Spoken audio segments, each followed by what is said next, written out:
The night of our 20th wedding anniversary should have been a celebration, but it unveiled a truth that shattered my world. I had planned a romantic evening, Darren's favorite meal, followed by the gift I'd been secretly saving for. But when I reached into his jacket pocket to retrieve the theater tickets, my fingers brushed against an odd rectangular shape. Pulling it out, my heart stopped as I stared at the receipt for a diamond necklace from Cedars Jewelers. Darren walked in just as I was unfolding the damning piece of paper. "What's that?" he asked casually. I could barely let the words tumble out. "When were you going to give me this?" He glanced over and paled. "Oh, that! It's not for you." The room started spinning as the implication struck me. I stumbled over to the couch, my hands shaking. You bought another woman jewelry?" Darren sighed and grabbed himself a beer from the fridge like it was just another day. "Listen, Marissa, I haven't been happy for a long time. I've met someone else, someone who appreciates and desires me." My ears started ringing as he droned on about this mystery woman. I could barely process the venomous words pouring out of his mouth. "Her name is Lena, and we're in love. I want a divorce so we can stop living a lie." I stared at him, unseeing. "After 20 years? Just like that?" He shrugged nonchalantly. "I'm sorry, but it's over. God, we'll have to split assets and figure out what's best for Ethan, of course. I'm seeing a lawyer first thing tomorrow." "So that's it?" I screamed, the betrayal and humiliation burning through me. The vase of fresh roses I'd bought for our anniversary went crashing against the wall, stemming briefly splattering petals over the hardwood. "You just throw away 20 years without even trying to fix things?" Darren didn't even flinch. A detached look on his face as he studied his beer bottle. "There's nothing to fix, Marissa. We're just delaying the inevitable by staying in this loveless marriage." I wanted to claw his eyes out, rage and disbelief coursing through me. Who was this stranger casually destroying everything we had built? Then a new fear gripped me, cold and hard in the pit of my stomach. "What about Ethan?" I whispered, trying to regain some composure. "You can't take him from me." "Don't worry, we'll negotiate that too. To be honest, he'll probably want to live with me and Lena once he gets used to the idea." White-hot anger flashed through me again at the thought of some homewrecker trying to replace me as Ethan's mother. Screw being civil. This was war. I took a deep breath, steadying myself. Darren thought he could just waltz out and discard me when it suited him. But I wouldn't go down without a vicious fight. I would use every ounce of strength to protect my son and make Darren pay for throwing away our sacred vows. He was about to learn you don't terrorize a wife and mother without suffering the consequences. The night dragged on in a blur of tears and anger after Darren's bombshell confession. I barely slept, my mind spinning over his callous dismissal of our marriage vows. How could the man I loved discard me so easily for some young tart from the office? In the cold light of morning, I got my first look at the woman he'd risked everything for, Lena. Just 28 years old, with a vapid social media presence full of pouty selfies, she looked barely older than the college girls I counseled with fake breasts and hair extensions. I felt ill thinking about Darren's wandering hands on her plastic body. Over bland cereal that scratched my raw throat, I asked Ethan if he'd suspected anything. My son just shook his head, eyes vacant from the trauma of seeing his parents' marriage implode. I longed to protect him, but Darren had other ideas. "We need to talk about living situations," he said in an infuriatingly calm voice when I refused to answer his calls. "I think it's best if Ethan stays with me during the separation." Like hell, I spat, unable to mask my fury at his audacity. "You really think parading your office mattress in front of our son is appropriate?" "Don't start with the insults, Marissa. This is hard enough." My blood boiled at his feigned concern. "You threw our family away the moment you stuck your dick in that bimbo." "Mom," Ethan gasped, clearly uncomfortable witnessing our toxic exchange. "That's enough," Darren said sternly. "This hostility isn't good for Ethan. We'll discuss custody arrangements through our lawyers." "You mean your lawyers," I shot back. "Which shark did you hire to take my son away from me?" He sighed in exasperation. "Always the drama queen." Those 4 words detonated my anger into blinding fury. "Drama queen? I spent 20 years caring for our home and child while you chased money and strange."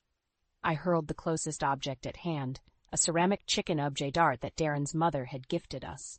It shattered against the wall next to his head. "Mom, stop!" Ethan cried out. But I was seeing red, unleashing 2 decades of resentment. "You never appreciated any of my sacrifices. Well, if you think I'm going down without scorched earth retribution, you're dumber than you look." Darren flinched as shrapnel pelted his designer shirt, finally seeing the menace in my eyes. Without a word, he strode out, letting the front door slam behind him. I collapsed onto the sofa, with his chest heaving, as Ethan stared at me warily. I was consumed by a new protective rage. Darren wanted to cast me and my son aside like rubbish? Well, he was in for a brutal awakening. I may have lost my husband and the life I'd known, but I would claw my way through hell to ensure Darren's ultimate demise, both professionally and personally. He wanted to see drama? I would become his worst nightmare, stopping at nothing to destroy him. Ethan didn't deserve to see this war. But I had no other choice now. The man I'd loved had become a soulless enemy, and by God, he would reap the agonizing consequences. I needed a plan. Some way to fight back against Darren's legal barracudas and regain control over my life. But I couldn't take him on alone. He held all the financial power after 2 decades of me deferring to his breadwinner status. That's when Grant, my older brother, stepped in as my first line of defense. "You can't let that bastard bully you out of everything," he growled after I spilled the whole sordid tale over a bottle of Cabernet at his place. We were kindred hot-headed spirits, a fact our parents lamented over frequently while we were young hotheads. "Easy for you to say," I sniffed, wiping away angry tears. "You're not the one being discarded like trash after sacrificing my best years." Grant slammed his fist on the table, those flashing eyes of emerald fury I knew so well. "That soon-to-be broke-dick loser husband of yours is out of his damn mind if he thinks he can treat you this way. We'll bury the son of a bitch in legal fees and public shame if we have to." I felt a surge of gratitude for having at least one person utterly on my side through this nightmare. I want to take him for everything he's worth. Every broke-dick penny. "That's my girl." Grant cracked a rare grin, that mischievous sparkle back in his eyes like when we used to egg houses as teens. "You let your big brother take the wheel on this one, sis. Old Darren doesn't know what he's in for." I returned a shaky smile back, feeling a flicker of hope despite the chaos. There would be hell to pay. I would make certain of that. No one abandons me without reaping the whirlwind. The next day, I got my second formidable ally when Sylvia, my best friend since freshman year of college, arrived on my doorstep. "I can't believe that scumbag is trying to put you out on the street," she fumed, pulling me into a rib-cracking bear hug. Despite her ferocity, just having Sylvia's presence calmed me. She'd been my rock during every major life event the past 20 years. And now, true to form, she had my back during this worst betrayal of all. "He won't get away with it," I assured her, feeling a surge of new resolve. "Grant and I have started making preparations." Sylvia's eyes narrowed to slits. "You're going to take that cheating sack down, aren't you?" I nodded, surprised at how little guilt I felt. The man I loved was gone, replaced by a selfish stranger. Mother was untamed. It was time to fight for my surrender. "Well, you're going to need compromat, all the ammo you can get on that scumbag," Sylvia said. "All business now. Financials, dirtbag stuff, anything we can use." She rubbed her hands together with relish. "I'm just the legal pit bull you need." She shot me a savage grin. "Darren wants to tango? Well, this bitch has a mean tango." Despite the coming war, I couldn't stop the startled laugh that burst from my lips. With Sylvia and Grant at my side, I suddenly had formidable reinforcements. Let the games begin. Over the next few weeks, we formed a united front, my own personal team of overlords. Sylvia brought her expertise as a top family attorney, while Grant worked his accounting contacts for intel on Darren's money trail. Slowly, I felt the shreds of my confidence and thirst for vengeance re-emerging. Darren could play the victim all he wanted, blaming me for our Marshall breakdown. But he was about to learn, in horrific detail, the catastrophic consequences of underestimating a betrayed woman. I would orchestrate his downfall through his own hubris and greed, those twin curses that caused his undoing. By the time I was through, Darren would not only be a broken man, but Ethan would finally see his father for the desiccated soul he truly was. At last, my son and I would gain the freedom to flourish without his black market toxicity. With Sylvia's dogged legal assistance, I started gathering ammunition for the war ahead. Bank statements, emails, text messages, anything that could expose Darren's rotten core and shady business dealings. It turned out Mr. Entrepreneurial Real Estate Man had been cutting quite a few unscrupulous corners over the years. Fraudulent property valuations, kickbacks from mortgage brokers, even under-the-table payoffs to building inspectors. Sylvia cackled with delight as she pored over the evidence. "This worm is going down harder than a drunk prom date," she assured me one evening over takeout curry. "No judge will let him keep the kids once they see what a scumbag deadbeat he is." I felt a grim satisfaction watching the box of incriminating files grow. Darren's affair had turned my whole existence upside down. Well, now I would return the favor by systematically dismantling his precious empire, beginning with his ruined professional reputation. But that night, the true scope of Darren's deceit took an even more sickening turn when Grant called in a panic. "Oh my God, Riss, you're not going to believe the filth I just uncovered about that little bimbo, Lena." My heart pounded as he recounted her long, calculated history of targeting wealthy married men across multiple states. Social media profiles revealed a sinister pattern of love-bombing men, getting them to leave their wives and families, then milking them for cash and gifts until she got bored and discarded them. Her trail of ruined homes and empty bank accounts spanned over a decade. "She's a professional homewrecker," I muttered numbly after hearing it all. The full depths of her predation on my family sank in, stoking the flames of hatred even higher. The scheming little monster. "Precisely," Grant growled, so full of disgust I could picture his face flushing crimson. "And that's not even the worst of it. Old pal from high school who works Vice sent over some police reports." As he laid out the grisly new details, my blood turned to ice in my veins.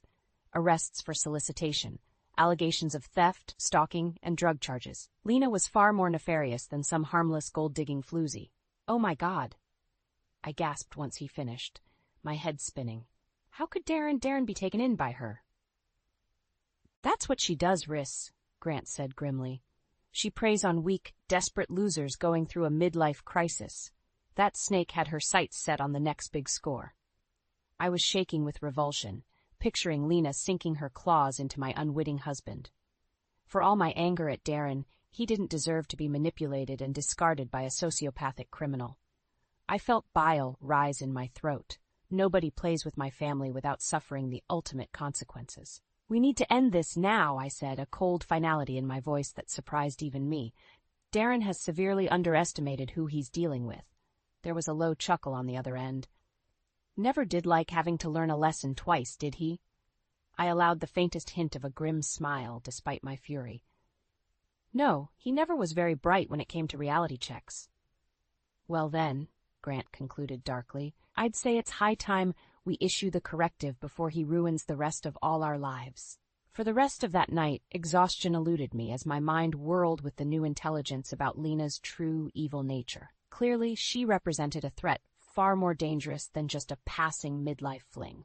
She was a calculated, immoral predator, diligently working her way through every wealthy idiot foolish enough to stray. Well, I would happily become her undoing. No one destroys my family's lives without paying a butcher's ransom in return. The time had come to use every tool in my arsenal to cut out the fetid, infected limbs dragging us down. I would stop at nothing until Darren and his degenerate whore had their worlds cremated to ashes at their feet. Only then, after being forged in the flames of their arousal selfishness, would both of them finally understand the devastation they had wrought. Vengeance may be unsavory, but sometimes it's the only deterrent for such unconscionable acts. Over the next few weeks, Darren seemed to relish flaunting his new life of sin with Lena in my face. Brazen selfies and check-ins at fancy restaurants taunted me on social media. My stomach turned watching the sordid displays of Darren draping his arms around the woman who had detonated my world. But I maintained an eerie calm, secure in the knowledge that their ego-fueled bliss was willfully oblivious to the coming storm. "Look at them," Darren sneered one afternoon, the first time Lena joined one of our interim custody meetings. He shoved his phone across the table, a photo of the smirking bimbo posing in lingerie splayed across the screen. Isn't she incredible? I refused to look, keeping my eyes locked on his with a withering stare. Yes, she certainly seems accomplished at her profession. Lena's heavily made-up face twisted in confusion as she opened her obliviously overlined lips. My what? Let's stay focused, Sylvia interrupted with a bemused look. She was taking undisguised glee in refereeing the humiliation that lay ahead for the gruesome twosome. Back at the house, Ethan remained sullen and withdrawn, keeping to his room and barely looking at Darren during their court-mandated visits. Infuriatingly, the affair degenerate seemed more concerned with showing off his new plaything than reconnecting with his only child. You've barely spoken to your son in weeks, I said coolly after enduring yet another long dinner disrupted by Lena's shrill, inane chatter. Darren waved a dismissive hand, eyes glassy from too much wine.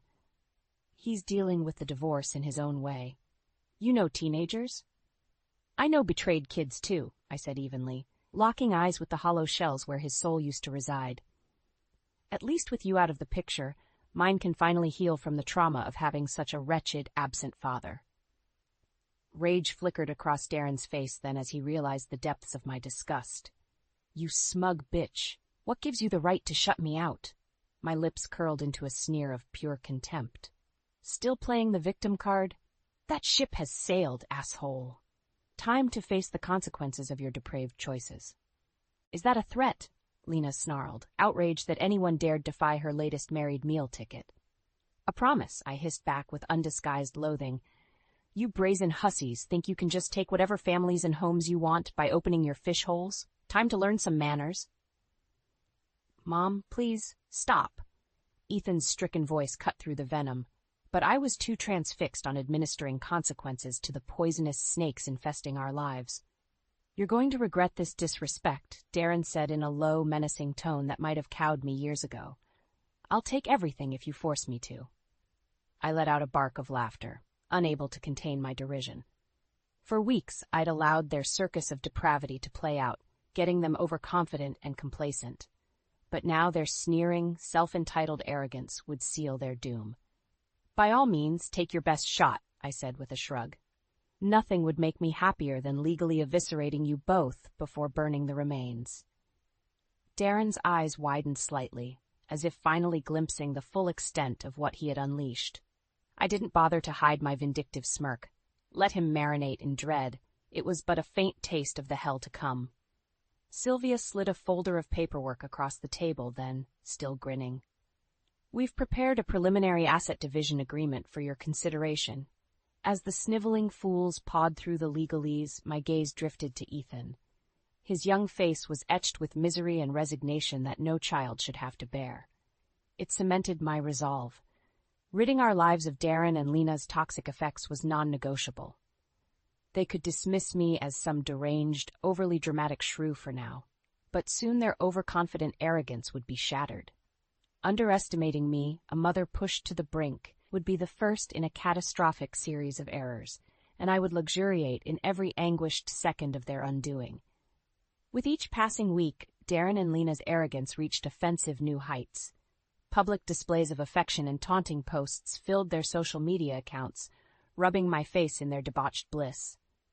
Look at this, Lena crowed one afternoon, sidling up to shove her phone in my face. It showed Darren beaming as the gold-digging whore modeled a brand-new diamond tennis bracelet he'd gifted her. Your sleazeball ex-husband has such incredible taste, doesn't he? I fixed her with a look of pure revulsion. Yes, he always did have discriminating taste in overpriced trash. Lena's heavy makeup couldn't mask the flash of rage across her vapid features. You're just a bitter, jealous old hag hanging on to the past. A cruel smile slowly spread across my lips. And you're a two-bit prostitute hanging on to whatever married scumbag will leak his billfold. Isn't that right, dear? With a shriek of incoherent fury, Lena raised her bejeweled hand to strike me. But Darren quickly grabbed her wrist, an admonishing look on his smug face. Now, ladies, let's not let our claws out in front of the boy. He shot a pointed glance toward Ethan, who was frozen in shock and embarrassment at the unseemly scene. The poor kid was being forced to witness the dregs of depravity thanks to his father's insatiable lust. "See what a degenerate bitch you raised your son around all these years?" Lena hissed through painted lips, struggling against Darren's grip. "I'll show him what a real woman is like once the divorce is final." White-hot rage lanced through me at the thought of this scorpion mother trying to slither her way into my child's life. Ethan was paying enough for his dad's mistakes without adding Lena's poison into the equation. "Over my dead body," I snarled, rising to my feet with clenched fists. "I'll bury you in litigation for the rest of your wasted life before I let you blight my son." Darren's face hardened and he stepped between us. "You're the one who made this divorce inevitable through your constant contempt and disrespect. Don't act so above it all. Your neurotic bitterness is what's destroying this family." "Enough." The shout came not from me, but from Ethan. We all turned in stunned silence as my son gestured wildly, anguish and rage etched across his young face. "I can't take this anymore. You two are the most selfish human beings on the planet. Do you have any idea what you're putting me through?" Darren made a move toward him. "Now, son, you just need to." "Shut up!" Ethan roared, angrier than I'd ever seen. He pointed a shaking finger at Lena, who gaped like an overstuffed fish. "And you? You're nothing more than a cheap hooker trying to buy a new family." He whirled back towards his father, wild-eyed. "And you? Trading in your real family for this whore. I don't even recognize you anymore. I'm so disgusted, so ashamed of what you've become." Tears streaked down Ethan's face then, and any remaining anger melted into heartbreak. He fled from the room, unable to endure another moment of toxicity from the monsters who destroyed our family. For several long moments, an uneasy silence hung over the shattered remains of the ugly scene. I stared at Darren with a mixture of hatred and pity. This deluded fool truly had no idea the calamity he'd invited by chasing his reckless affair. Well, it was long past time I pried those scales from his willfully blind eyes. "You think this is disrespect?" I said in a low, dangerous tone. I leaned across the table, glaring straight through him. "You have no idea the world of torment I'm about to unleash on you both. Consider this a mere overture to the main event." Lena opened her mouth, possibly to shriek more indignant protests. But I silenced her with a single frigid look. "Starting tomorrow, the real games begin," I said with steel in my voice. "And by the time this is over, I'll have burned you straight through the core of your rotten, worthless souls." With that vow hanging in the air, I turned and walked out, back ramrod straight. The unraveling had officially begun. Darren and his mistress were about to reap the consequences of their despicable actions. No more Mrs. Nice Girl. From here on out, the only priority was mutually assured destruction. True to my promise, the shockwaves of my retaliation plan began rippling out the very next day. Thanks to Sylvia's tireless work, a deluge of legal motions and allegations hit Darren from every angle imaginable. First came the notices of civil lawsuits, painting him as a fraudulent real estate developer, enriching himself through graft and racketeering. A barrage of paperwork detailed inflated home valuations, kickbacks from loan officers, even bribes paid to municipal inspectors.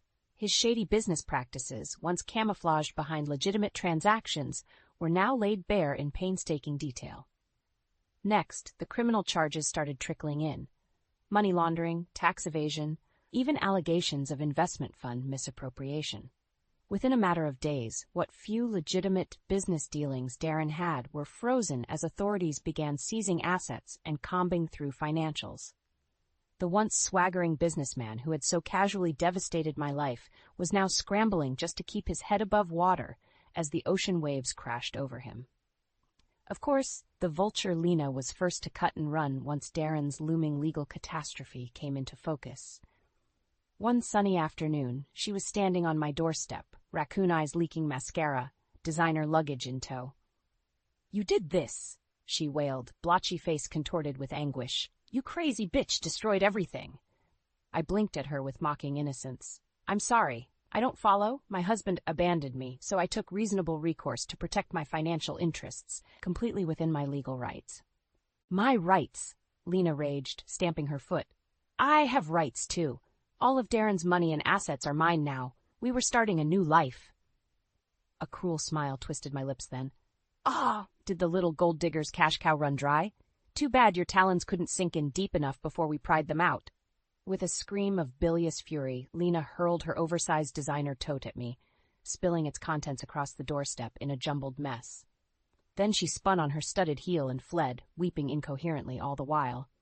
I watched her broken, despondent figure retreat down the driveway. Good riddance to that tank of tainted money and soul poison. Darren showed up later that evening, haggard and sweat-stained. He barged past me, red-faced and shaking, and started sweeping the discarded items on the porch into a box. "So is this what you wanted?" he panted, shooting me a hate-filled look. "I'm ruined, facing jail time. Is that enough justice for you?" I stared at him in cold silence, unmoved by his tantrum. For weeks, I had diligently gathered evidence of his corruption, providing a veritable roadmap for the feds to utterly dismantle his nefarious practices. And now he was reaping his deserved misery. "This is merely a down payment," I said in an arctic tone. "For every second of anguish you put me and Ethan through, I intend to excind from your flesh until you understand the meaning of the word suffering." Darren's expression flickered with a hint of worry then as my words drove home. For the first time, he seemed to truly comprehend the depthless determination behind my pursuit of vengeance. You won't get away with this," he sputtered. "I'll fight this in court. I'll take you for everything." I let out a short bark of laughter.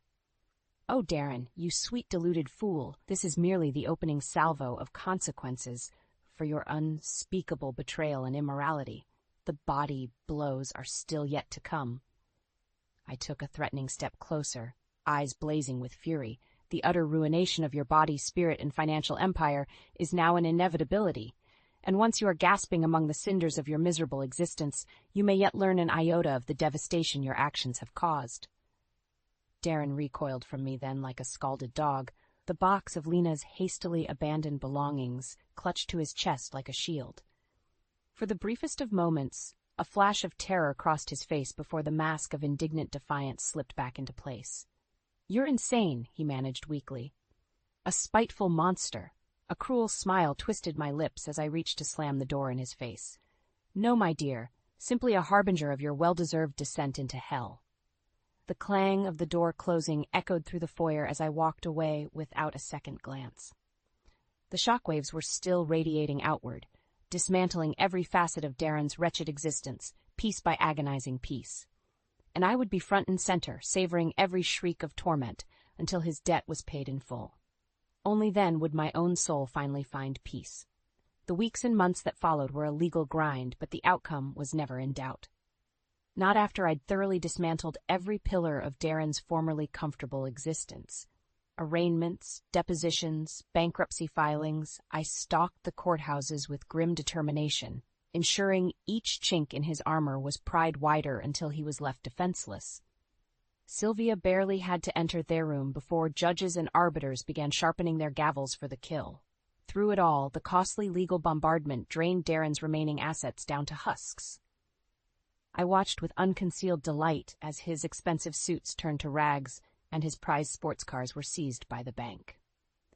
His palatial home, the scene of countless fake idyllic evenings, was lost to foreclosure. In the end, the man who had so brazenly discarded my unwavering devotion was left with nothing but the ashes of his ruined life. Lena, of course, was long gone, just another invisible statistic among the trail of discarded married men in her wake. Darren tried negotiating, begging for mercy, even brazenly attempting to guilt me by throwing Ethan in my face. But it was far too late for that. He had detonated our sacred family unit. The consequences of his betrayal were a riptide that would sweep away every rotten thing he'd ever cherished. On the day of his final sentencing, I felt zero pity watching the husk of the man I'd once loved shuffle into the courthouse, a ghastly specter of despair in ill-fitting second-hand clothes. Greed, ego, and lust had finally caught up to him in the form of a 7-year sentence for fraud, embezzlement, and tax evasion. "Well, here we are," he said hoarsely, head hung low in defeat. "The end of the road you promised." I said nothing, staring at him coolly as Sylvia loudly shuffled some papers beside me. "Aren't you going to gloat?" Darren's voice was barely above a croak. "Give me one final kick while I'm down." I regarded him for a long moment before speaking.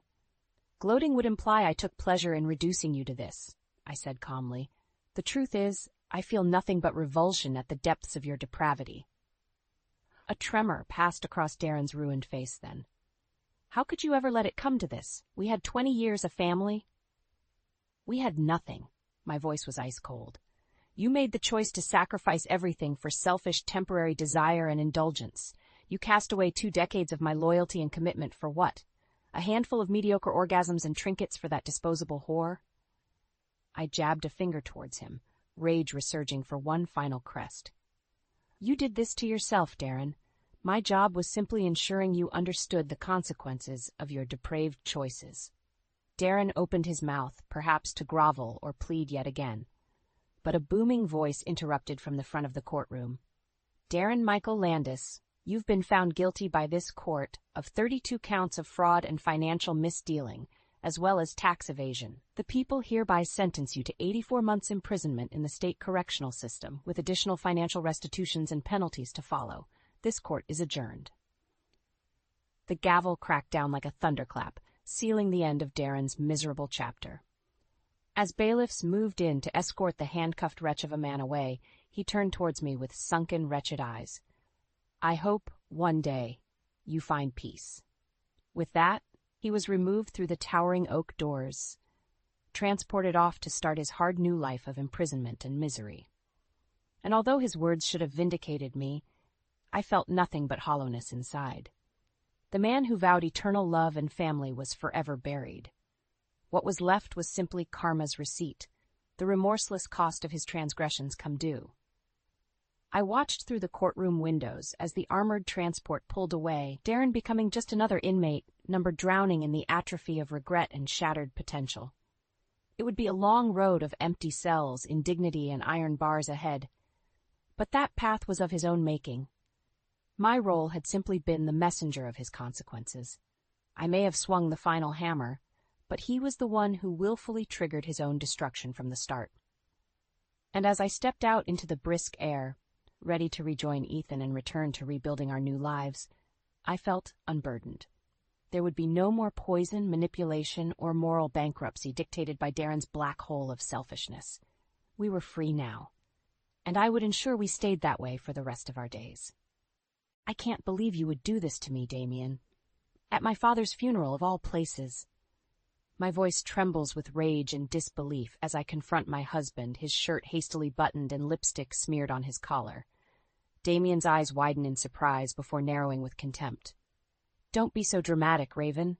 It's not like you were ever enough for me anyway. His words cut deep, reopening wounds I thought had long since scarred over. I think back to when we first met, how his charm and promises of success had blinded me to the red flags. I was just a naive, struggling artist then, desperate for love and validation. I gave up everything for you, I choke out, my vision blurring with unshed tears.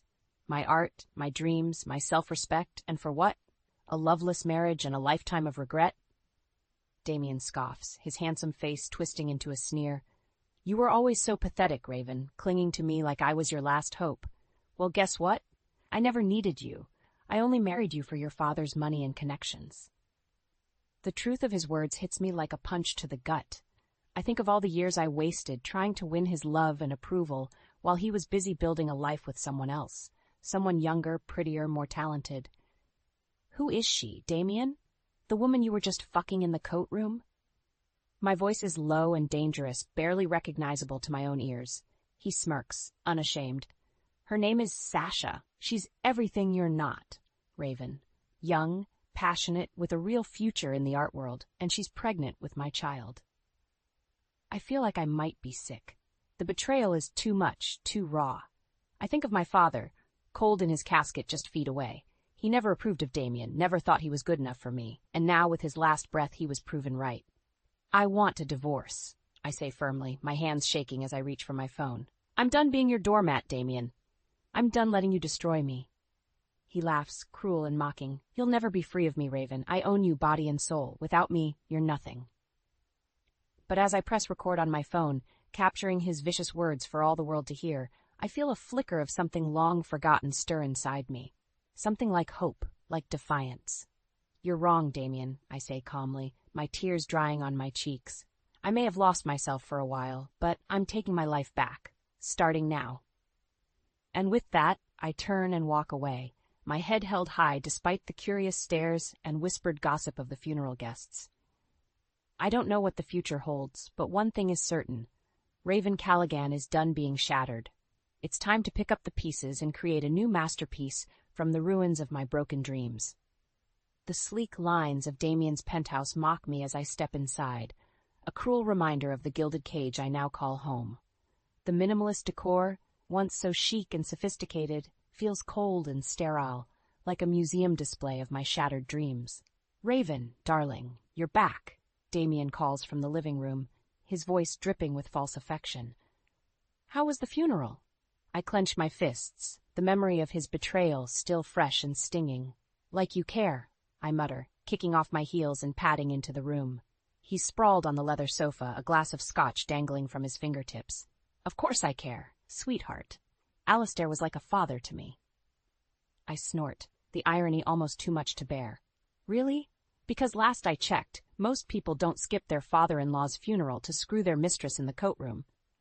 Damien's eyes flash with annoyance, his mask of concern slipping. "I thought we were past that little misunderstanding, Raven. I explained everything." "Misunderstanding?" I echo, my voice rising with incredulity. "You called me pathetic, said you only married me for my father's money, and let's not forget the part where you got your barely legal side piece pregnant." He sets down his drink, his jaw clenching. "Watch your tone, Raven. You're treading on thin ice." I laugh, the sound harsh and brittle. "Or what, Damien? You'll leave me? Ruin my life? Newsflash, asshole, you already have." Just then, the front door slams, announcing the arrival of my least favorite person. Lilith, Damien's teenage daughter from his first marriage, saunters in, her heavily lined eyes narrowing as she spots me. "Oh, look, the gold digger's back," she sneers, tossing her designer bag on the counter. "Shouldn't you be out spending my inheritance on tacky art supplies?" Yes, I bite back a retort, knowing it's useless to engage with her. Lilith has hated me from the moment I moved in, seeing me as a threat to her daddy's fortune and attention. "Lilith, please," Damien chides, but there's no real rebuke in his tone. "Raven is part of this family now. You need to show her some respect." "Respect?" Lilith scoffs, her heavily glossed lips curling in disdain. "For what? Her amazing ability to spread her legs and trap men into marriage?" The words hit me like a slap, the air rushing from my lungs. I turn to Damien, expecting him to defend me, to put his daughter in her place. But he just shrugs, reaching for his drink again. "She's not wrong, Raven. You didn't exactly bring much to the table when we met. No money, no connections, just a pretty face and a decent pair of tits." I feel like I might be sick, the room spinning around me. Is this really what he thinks of me? Is this all I am to him, to everyone in this godforsaken family? "I'm an artist," I whisper, my voice cracking. "I have talent, I have dreams." Lilith rolls her eyes, her laughter cruel and mocking. "Dreams? Wake up, Raven. You're nothing but a washed-up wannabe who got lucky, and now that Daddy's gone, your luck's about to run out." She flounces out of the room, her parting words hanging in the air like a noose. I turn to Damien, desperate for some shred of comfort, of reassurance, but he just shakes his head, his expression a mix of pity and contempt. "She's right, you know. Without Alistair's money, we're screwed. The gallery's in the red, and your little art projects aren't exactly paying the bills." I feel like I'm suffocating, the walls of this beautiful, terrible apartment closing in on me. Is this really my life now? A loveless marriage, a resentful stepdaughter, a husband who sees me as nothing more than a meal ticket? I think back to the girl I used to be, the one who believed in love and art and the power of her own voice. She seems so far away now, a distant memory of a life I can never reclaim. But as I stand there, something inside me hardens, a small, fierce spark of defiance flickering to life. I may be trapped, I may be broken, but I'm not dead yet. And one way or another, I'm going to make them pay for what they've done to me. 5 years. That's how long it's been since I stood in front of the mirror, a shadow of the woman I used to be. My once vibrant eyes are dull, my skin pale and drawn. The paintbrushes that were once an extension of my soul now lie forgotten, gathering dust in the corner of my studio. I hear the front door slam, followed by the click of high heels on the marble floor. Lilith, now 21 and every bit as vicious as her father, enters the room, her lip curled in a sneer. "Still moping around, I see," she taunts, her gaze sweeping over my paint-splattered sweatpants and messy bun. "Don't you have anything better to do than wallow in self-pity?" I don't bother to respond, knowing it will only fuel her cruelty. Lilith has made it her mission to torment me at every turn, blaming me for the family's financial struggles and her own miserable existence. "You know, if you weren't such a useless leech, maybe Daddy wouldn't have to work so hard to keep us afloat," she continues, examining her perfectly manicured nails. "But I guess that's what happens when you marry a talentless gold digger." I feel a flicker of anger, but it's quickly extinguished by the weight of my own despair. She's right, after all. What have I contributed to this family, to this life? Nothing but broken dreams and empty promises. The sound of the door opening again jolts me from my thoughts. Damien enters, his suit impeccable and his expression unreadable. He barely spares me a glance as he pours himself a drink, the amber liquid sloshing against the sides of the glass. "Lilith, darling, I need to speak with Raven alone," he says, his tone calm but firm. "Why don't you go shopping with your friends? Use the black card." Lilith's eyes light up, her earlier venom forgotten in the face of her father's generosity. She snatches the credit card from his outstretched hand and flounces out of the room, leaving me alone with the man I once thought I loved. "Your father called," Damien says, taking a sip of his scotch. "He wants to see you." I blink, surprised by the mention of Alistair. We haven't spoken in months, not since our last explosive argument about my life choices. "What does he want?" I ask, my voice hoarse from disuse. Damien shrugs, his gaze still fixed on the view outside the window. "He didn't say, but he sounded different, like he was in pain." A flicker of hope ignites in my chest, a tiny ember in the ashes of my dreams. Could this be it? The chance I've been waiting for? The opportunity to escape this gilded hell and start anew? "I'll go see him," I say, my resolve strengthening with each word. Maybe he's finally ready to listen, to understand. Damien scoffs, draining the last of his drink. "Don't get your hopes up, Raven. Alistair Blackwood is a stubborn old bastard. He'll never change." But as I walk out of the penthouse, my head held high for the first time in years, I feel a sense of purpose, of determination. I may have lost myself along the way, but I'm not going to let them win. I'll see my father, hear what he has to say. And then, one way or another, I'll find a way to break free from this nightmare and reclaim the life I once had, even if it means burning everything to the ground and starting from scratch. The church is silent, save for the muffled sobs of the mourners and the soft rustling of tissues. I sit in the front pew, my eyes fixed on the polished wooden casket that holds my father's lifeless body. Alistair Blackwood, the man who was supposed to be my rock, my protector, is gone. I feel a hand on my shoulder and turn to see Damien, his face a mask of feigned sympathy. "I'm so sorry for your loss, darling," he murmurs, his voice like silk, hiding a dagger. "Your father was a great man." I nod, too numb to speak. I think back to our last conversation, just days before his sudden death. He had hinted at a change in his will, a final act of love and redemption. But now I'll never know what he wanted to say, never have the chance to make things right between us. The service ends, and I stand on shaky legs, accepting condolences from strangers and distant relatives. Damien is nowhere to be seen, and a sinking feeling settles in my gut. I excuse myself and slip out of the church, my heels clicking on the stone steps. I hear voices coming from the coat room, and I freeze, my heart pounding in my chest. It's Damien, and he's not alone. I inch closer, my breath caught in my throat. "God, Sasha, you feel so good," he groans, and I hear the unmistakable sound of flesh on flesh. "I can't wait to leave that frigid bitch and start a new life with you." "What about the money?" a woman's voice asks, breathless and eager. "You said she was going to inherit everything." Damien laughs, the sound cruel and mocking. "Don't worry about that, baby. I have a plan. Once the will is read, I'll contest it, say that Raven manipulated the old man into cutting me out. She's got no proof, no witnesses. It'll be her word against mine."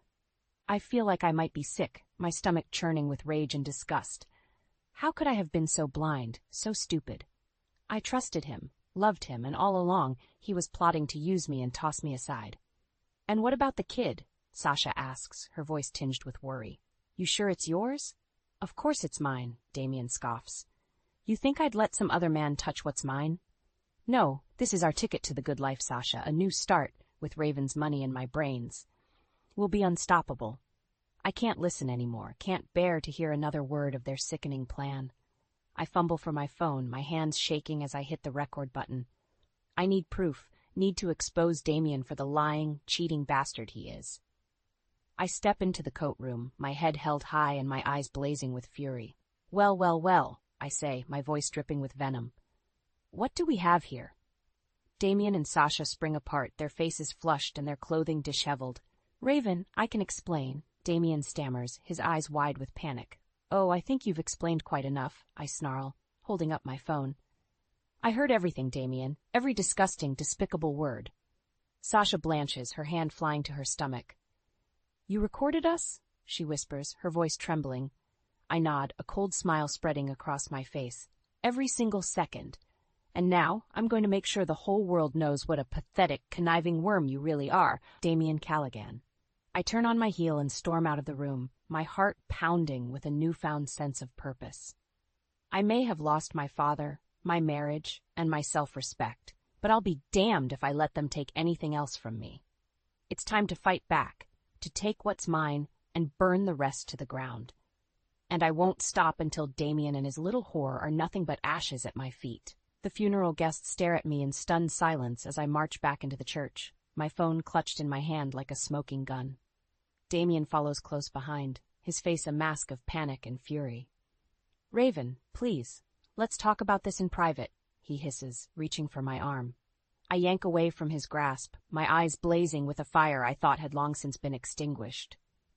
Oh, we're going to talk, all right, I say, my voice ringing out clear and strong. But not in private, not anymore. I turn to face the crowd, my heart pounding in my chest. Ladies and gentlemen, I have an announcement to make. My husband, Damien Callaghan, is a liar, a cheat, and a thief. Gasps and murmurs ripple through the room, and I see Lilith's face turn pale with shock. Good. Let her see her precious daddy for the snake he really is. I have proof, I continue, holding up my phone. Recorded evidence of Damien's infidelity and his plans to contest my father's will and steal my inheritance. Damien lunges for the phone, but I'm too quick for him. I hit play, and his voice fills the church, every damning word echoing off the high ceilings. You bitch, he snarls when the recording ends, his face twisted with rage. You think you can destroy me? I made you, Raven. Without me, you're nothing. I laugh, the sound harsh and bitter. That's where you're wrong, Damien. I'm not nothing. I'm Raven fucking Blackwood, and I'm done being your doormat. I reach into my purse and pull out a thick envelope, tossing it at his feet. I've already spoken to my lawyer. My father changed his will before he died, leaving everything to me. And as for you, you're out on your ass, with nothing but the clothes on your back and the child support payments for your bastard kid. Damien's face drains of color, his mouth opening and closing like a fish out of water. You can't do this, he whispers, his voice trembling. I'll fight it. I'll take you for everything you're worth. I smile, cold and cruel. You can try, but I have the law on my side and a team of the best lawyers money can buy. You're finished, Damien. And as for you, Lilith? I turn to face my stepdaughter, my eyes narrowing. Don't even think about coming to me for help. You're just as bad as your father, and I'm done enabling your toxic behavior. You want money, get a job. You want love, earn it. But don't expect anything from me, ever again. Lilith's face crumples, tears streaming down her cheeks. Please, Raven, I'm sorry. I didn't mean it, any of it. I was just angry, jealous. Don't cut me off, I need you. I shake my head, my heart hardening to her crocodile tears. You need a reality check, Lilith, and I'm done being your punching bag. I have my own life to live, my own dreams to chase, and I won't let you or anyone else hold me back anymore. I turn to the stunned crowd, my head held high. Thank you all for coming to pay your respects to my father. But if you'll excuse me, I have a divorce to finalize and a new chapter to begin. I walk out of the church, my steps light and my heart soaring. For the first time in years, I feel alive, powerful, in control of my own destiny. Damien and Lilith can rot in the hell they've created for themselves. I have a legacy to claim and a life to rebuild, one brushstroke at a time, and nothing and no one is going to stand in my way. The gallery is buzzing with activity, the white walls lined with paintings that seem to vibrate with energy and emotion. I stand in the center of the room, a glass of champagne in my hand and a smile on my face. This is my moment, my triumph, and I'm going to savor every second of it. I see Damien across the room, his face haggard and his suit hanging off his frame. He looks like a man who's lost everything, and in a way, he has. I made sure of that. I saunter over to him, my heels clicking on the polished concrete floor. "Damien, darling, so glad you could make it," I purr, my voice dripping with false sweetness. "I know how busy you must be, what with the job hunt and all." He glares at me, his eyes bloodshot and his jaw clenched. "You think you've won, don't you?" He growls, his voice low and menacing. "You think you can just destroy my life and walk away unscathed?" I laugh, the sound bright and carefree. "Oh, Damien, I don't think I've won. I know I have, and as for walking away unscathed, I'm not the one who's been blacklisted from every gallery in the city, am I?" His face twists with rage, and for a moment I think he might actually hit me. But then a voice cuts through the tension, smooth and confident. "Raven, darling, there you are. I've been looking all over for you." I turn to see Marcus, my new business partner and the owner of the most prestigious gallery in town. He's tall and handsome, with salt and pepper hair and a smile that could charm the pants off a nun. "Marcus, so sorry to keep you waiting," I say, taking his arm and shooting Damien a triumphant look. I was just catching up with an old friend. Damien's eyes narrow, his fists clenching at his sides. "Friend? Is that what you call the man who ruined your life?" Marcus raises an eyebrow, his gaze flicking between us. "Ruined her life?" From where I'm standing, it looks like Raven's doing just fine. Better than fine, actually. Her show is a sensation, and the critics are calling her the next big thing in the art world. I smile, leaning into Marcus's side. What can I say? I had a lot of inspiration to draw from. Pain, betrayal, the depths of human cruelty. It's all there on the canvas for everyone to see. Damien scoffs, his face twitched with disgust. "You're pathetic, Raven. Using our marriage, our private life, as fodder for your little art projects. Don't you have any shame?" I step forward, my eyes blazing with fury. "Shame? You want to talk about shame, Damien? How about the shame of being married to a man who cheated on me, lied to me, and tried to steal my inheritance? The shame of watching my stepdaughter spiral into addiction and despair because of your toxic influence? No, Damien, I have no shame. Not anymore. But you should be drowning in it."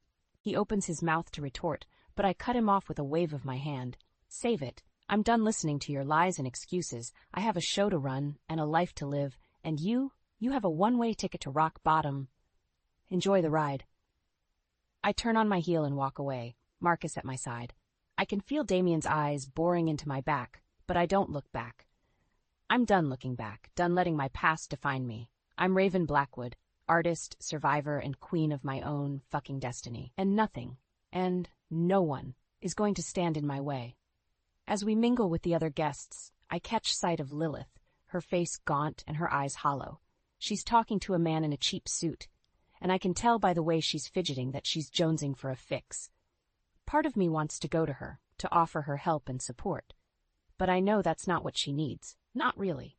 What she needs is to hit rock bottom, to face the consequences of her choices, and learn to stand on her own 2 feet. Just like I did. The applause is deafening as I take my final bow, the stage lights hot on my skin and the adrenaline pumping through my veins. I've done it. I've poured my heart and soul onto the canvas, and the world has embraced me with open arms. I step off the stage and into a sea of congratulations and well wishes, my cheeks aching from the constant smiling. But then I see a familiar figure pushing through the crowd, his face haggard and his eyes wild. "Raven, please, I need to talk to you," Damien pleads, his voice hoarse and desperate. "I've lost everything, my job, my home, my reputation. I have nothing left." I stare at him, my heart hardening to his pathetic display. "And whose fault is that, Damien? You brought this on yourself with your lies and your cheating and your greed." He shakes his head, tears streaming down his face. I know. I was wrong, so wrong. But please, Raven, I'm begging you. Forgive me. Give me another chance. I'll do anything, be anything you want me to be." I laugh, the sound harsh and bitter. "Anything I want you to be? I wanted you to be a faithful husband, a loving partner, a decent human being. But you couldn't even manage that, could you? He falls to his knees, his hands clasped in front of him like a penitent sinner. I'm sorry, Raven. I'm so sorry. I was weak, selfish, stupid, but I've changed, I swear. I'll prove it to you, every day for the rest of our lives. Just give me one more chance, please. I look down at him, this man who once held my heart in his hands and crushed it without a second thought. And I feel nothing. No love, no hate, no pity. Just a cold, empty void where my feelings for him used to be. Get up, Damien, I say, my voice flat and emotionless. You're making a scene. He staggers to his feet, his face a mask of desperation and hope. And does that mean? I shake my head, a small, cruel smile playing at the corners of my mouth. It means I'm done with you, Damien. Done with your lies, your manipulation, your endless cycle of betrayal and false remorse. I gave you chances, more than you ever deserved, and you threw them all away like the selfish, spineless worm you are. His face crumples, his shoulders sagging in defeat. Raven, please. I hold up a hand, cutting him off mid-sentence. No more, Damien. No more pleading. No more promises. No more second chances. You're dead to me, do you understand? Dead and buried, just like the love I once had for you. I turn to walk away, but he grabs my arm, his fingers digging into my skin. You can't do this, Raven. You need me, just like I need you. We're meant to be together, can't you see that? I yank my arm out of his grasp, my eyes flashing with fury. The only thing I see is a pathetic, delusional man who can't accept that his time is up. You had your chance, Damien. Multiple chances, and you blew them all. Now it's time to face the consequences of your actions. I walk away, my head held high and my heart light. I can hear him calling after me, his voice growing more and more desperate with each step I take. But I don't look back, don't falter in my stride. I'm done being a victim, done being a pawn in someone else's game. I'm the master of my own fate now, the captain of my own ship. And I'm sailing towards a future that's bright and bold and full of endless possibilities. As I step out into the cool night air, I feel a sense of peace wash over me. I've faced my demons, confronted my past, and emerged stronger and wiser for it. I'm ready for whatever comes next, whatever challenges and triumphs lie ahead. Because I know that no matter what, I'll face them head-on, with courage and grace and an unshakable belief in myself. I am Raven Blackwood, and I am unstoppable. The sun streams through the floor-to-ceiling windows of my new penthouse, casting a warm glow over the sleek, modern furniture and the vibrant paintings that adorn the walls. I stand on the balcony, a cup of coffee in my hand, and gaze out at the city skyline, a sense of peace and contentment washing over me. It's been 6 months since I walked away from Damien and Lilith, 6 months since I took back control of my life and my destiny, and in that time, I've accomplished more than I ever thought possible. My art has taken the world by storm, with collectors and critics alike hailing me as a visionary, a force to be reckoned with. I've sold pieces to museums and galleries around the globe, and my bank account has never looked healthier. But it's not just about the money or the fame. It's about the sense of purpose, the feeling of fulfillment that comes from knowing I'm making a difference in the world. I've started a foundation, using my wealth and influence to support young artists from disadvantaged backgrounds. I mentor them, guide them, help them navigate the treacherous waters of the art world. And every time I see one of them succeed, every time I watch them take the stage and bask in the applause, I feel a rush of pride and joy that's unlike anything I've ever experienced. But even as I revel in my newfound success, I can't help but feel a twinge of emptiness, a sense that something is missing. And I know exactly what, or rather who, it is. Lilith. I haven't spoken to her since that fateful night at the gallery, haven't seen her since she stumbled out of the building, high and desperate and lost. But I've kept tabs on her, watched from afar as she spiraled deeper and deeper into addiction and despair. Part of me wants to reach out, to offer her the same support and guidance I give to my young protégés. But another part of me, the part that still bears the scars of her cruelty and betrayal, hesitates. And then, one day, I receive a letter. It's from Lilith, written from a rehab facility in Arizona.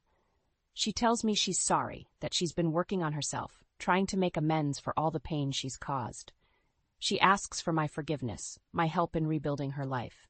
And as I read her words, I feel a stirring in my heart, a glimmer of hope that maybe, just maybe, there's still a chance for redemption. I write back, cautiously at first, then with growing warmth and affection.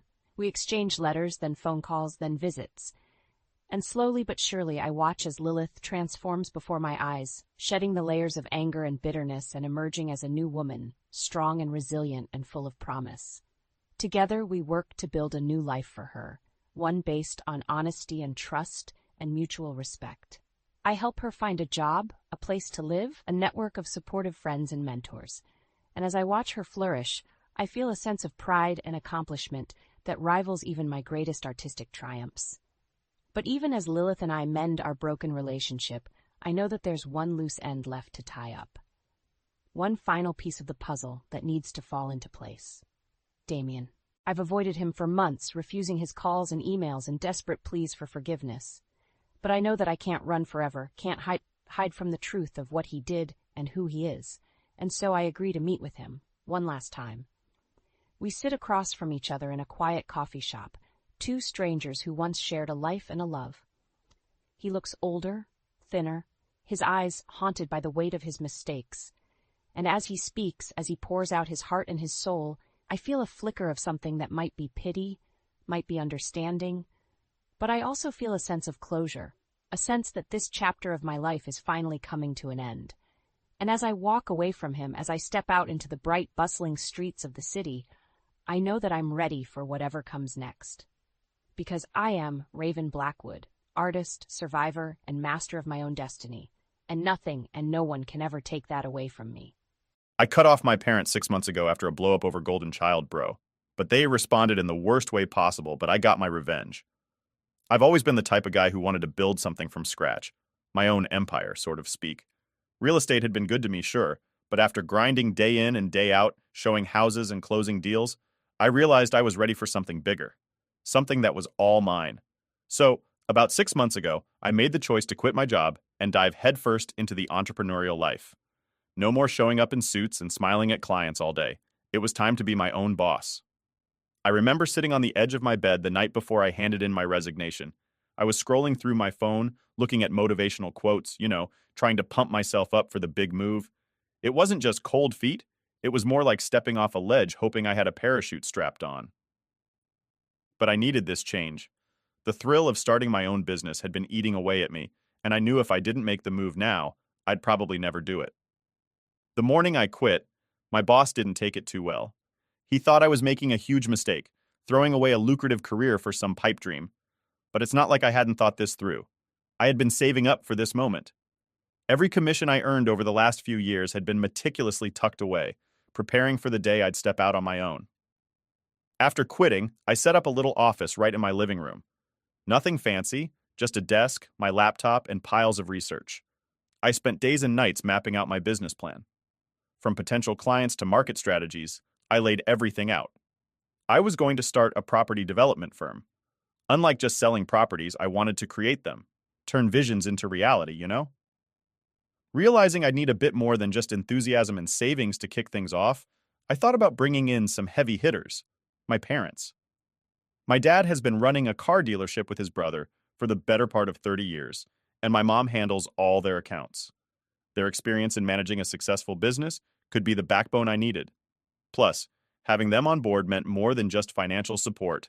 Their expertise was gold. So I planned to lay it all out at our next family dinner. It was a regular thing for us, getting together once a week to catch up. That week, I was more nervous than usual. I rehearsed my pitch over and over, even while driving to their place. I didn't just want them to invest. I wanted them to believe in this as much as I did. Dinner was as normal as ever. Mom made lasagna, Dad talked about his latest golf game, and I was sweating bullets. When everyone was nearly done eating, I cleared my throat and decided it was now or never. So, I've got something big to share, I started, trying to sound more confident than I felt. I quit my job. I'm starting my own business in property development. I've been working on this plan for months now. The table went silent. Mom looked at me, a fork midair, her eyes wide. Dad set his glass down slowly, processing the news. That's a big step, Dad finally said, his voice cautious but not dismissive. Tell us more about this plan of yours. I walked them through every detail, the market research, the funding I'd need, the growth potential. I even pulled out my laptop to show them the projections and the fancy presentation I'd put together. They listened, really listened, asking questions, and even offering some initial advice. By the end of the night, I felt good about it all. They hadn't agreed to invest yet, but they seemed impressed and promised to think it over. It was the best I could have hoped for. As I was packing up my things, feeling a mix of relief and anticipation, my younger brother, Matt, clapped a hand on my shoulder. "Big moves, huh? I'm proud of you, man," he said, giving me a half smile. He'd been quiet most of the night, which I figured was just him being his usual self, more interested in his sales job and probably his next date than in family business talks. 2 weeks later, I got a call from Mom asking me to come over for another dinner.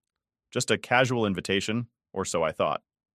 When I arrived, it was just the usual setup, but the air felt different. Matt was there, which wasn't strange, but he had this smirk on his face that I couldn't quite figure out.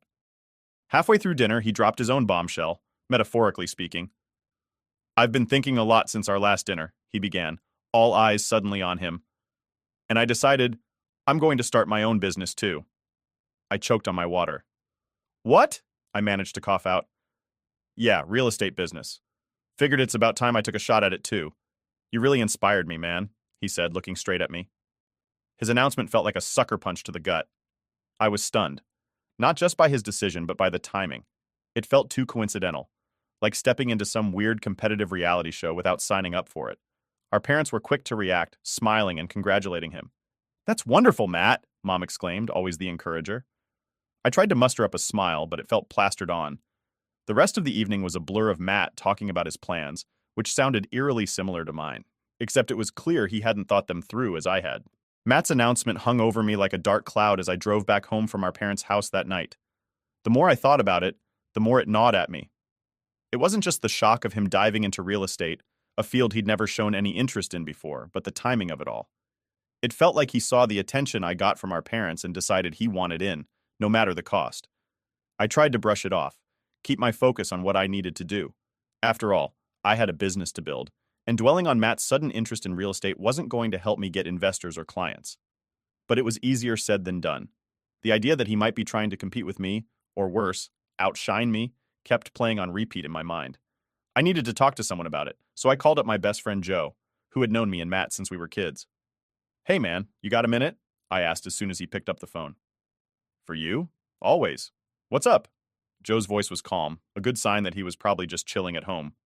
"It's about Matt. He's decided to start his own business too, in real estate." I rushed out the words, almost relieved to share them. There was a pause on the line. "Isn't that what you're doing?" Joe finally asked, his tone laced with confusion. "Exactly," I sighed. "Feels like he's just doing this to one-up me.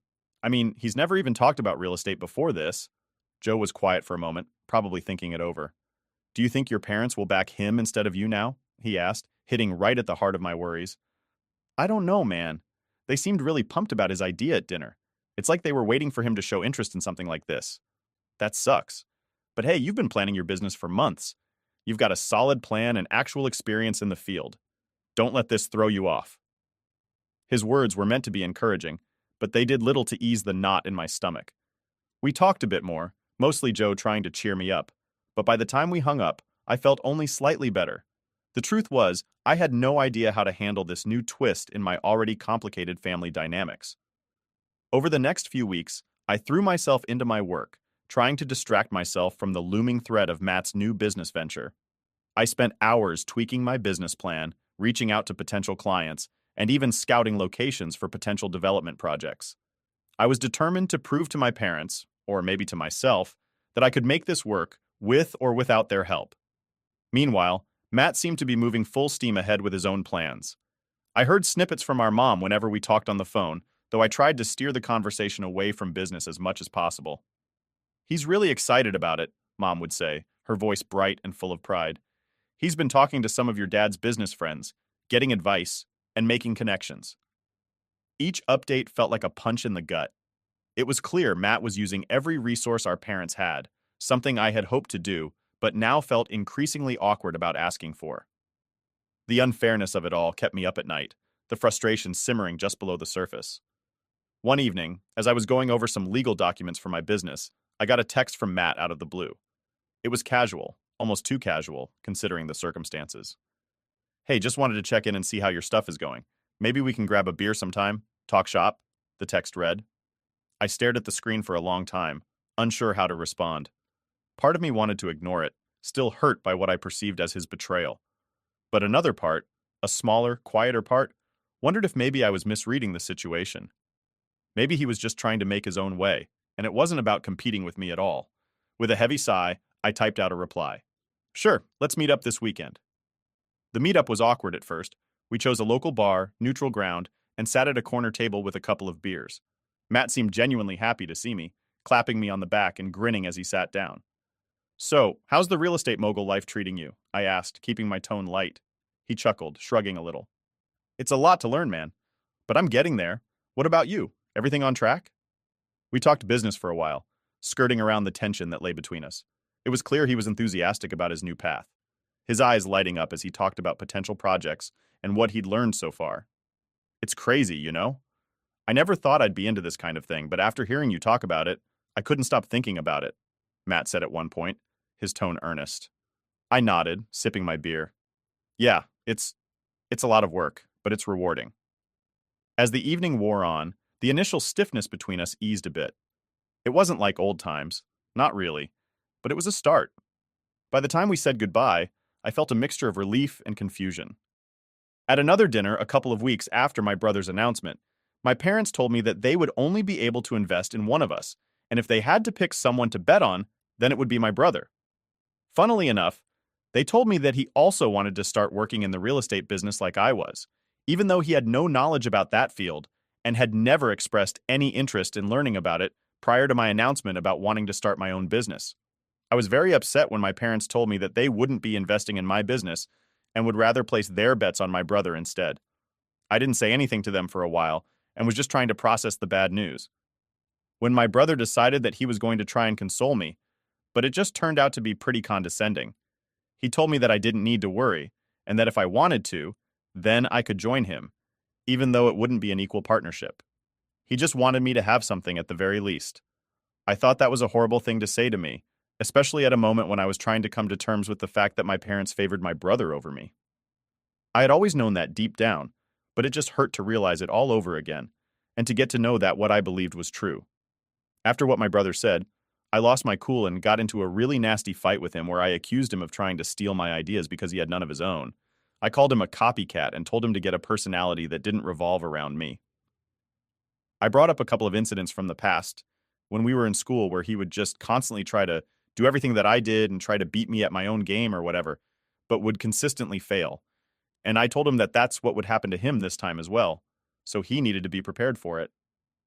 My brother also got mad, and rightfully so, and told me that it wasn't his fault that our parents preferred him over me because it was very evident why they favored him since he was just better. It was kind of petty and immature, and my parents tried to break it up by insisting that they love both of us equally. But they just believed that my brother had more business acumen as compared to me, and even suggested that I do join him as if I actually would. My brother went to business school, but I had experience in the real world, and I knew what I was doing because I had been a real estate agent. He didn't have any of the experience that I did, and did not know what he was talking about, so I couldn't figure out why. My parents would just assume that he would be better at this than me without even giving me a chance. The only possible explanation was that they had a favorite, and it was very obvious to me that they did, but it was not me. The brother was the golden child, and there was no running away from it anymore. But after that day, I decided I was going to have no contact with my family, because it was just very insulting to be treated that way, like I was an idiot up to no good. It's been 6 months and I haven't spoken to them. My parents tried to reach out to me a couple of times after I left that day, but when I didn't reply, they stopped trying. After a few weeks, I haven't really attended any family events in the past couple of months either, and I have kept to myself even during the holidays because I don't want to run into them anywhere since I know it'll just be really awkward for all of us. It's best to just avoid all of it. I just haven't been in touch with them in any capacity, and I actually prefer it that way. However, about 2 weeks ago, I found out something that really shocked me. My longtime girlfriend of almost 3 years now, and I was taking a trip for the weekend. It was supposed to be a short romantic getaway where I was going to propose to her. She decided to take a shower a couple of hours after we reached the place. And while she was in there, I wanted to charge my phone, but I couldn't find my own, and figured that I had probably just left it at home. So I decided that I was going to use hers instead. Her phone was on charge, so when I grabbed it, I noticed that she had received several texts from my dad, whose contacts she had saved by name. It was unusual because I couldn't imagine any conversations that she would need to have with my parents, especially when I got no contact with them. And even though we have a strict no snooping policy, I broke it for just that once, and I'm so glad that I did. I had to guess her password because she had changed it, and I didn't know the correct one anymore. But thankfully, I figured it out. On the second try, it was her sister's birthday, and they're pretty close-knit. And then I went through the text and realized that they had been on speaking terms for several months now. I realized that most of the things that she would send were pictures of my business plan, a list of investors, locations that I wanted to set up, and just several other business-related documents that were confidential and my girlfriend was aware of. I usually work out of our living room, and she had easy access to those documents. So I wasn't surprised that she had been able to get her hands on them, but I was shocked to my core that she was sending those things to the last people I would want. I knew for a fact that my father would 100% use this against me to help my brother get ahead of me. I also figured out why my girlfriend was selling me out because after everything that she sent him, my dad would specify a certain amount of money and would inform her that it had been sent and she would confirm that she had received it. So she was selling me out quite in the literal sense of the phrase. And I was disgusted when I realized what was going on because she was actually spying on me for my parents in exchange for money.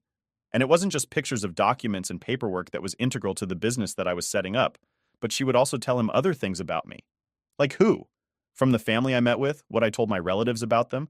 And worst of all, she would even rat me out whenever I would talk badly about them or my brother, even to her, and she would get paid for all of it. For context, my girlfriend is a freelance writer.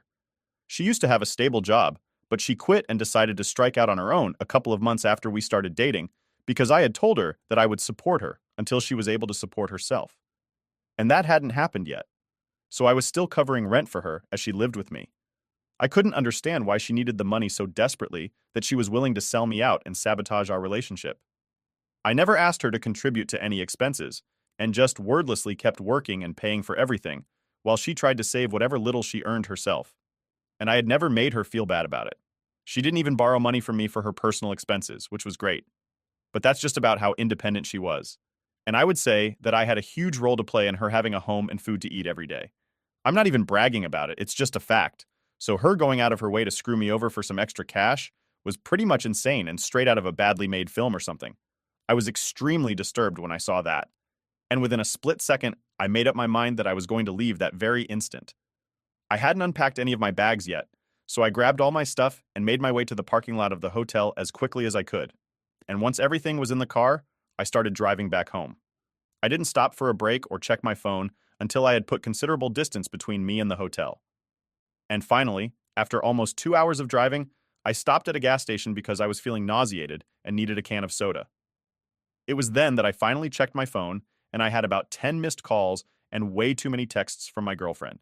She was panicking about where I was and kept asking me if something was wrong and said that she was really worried.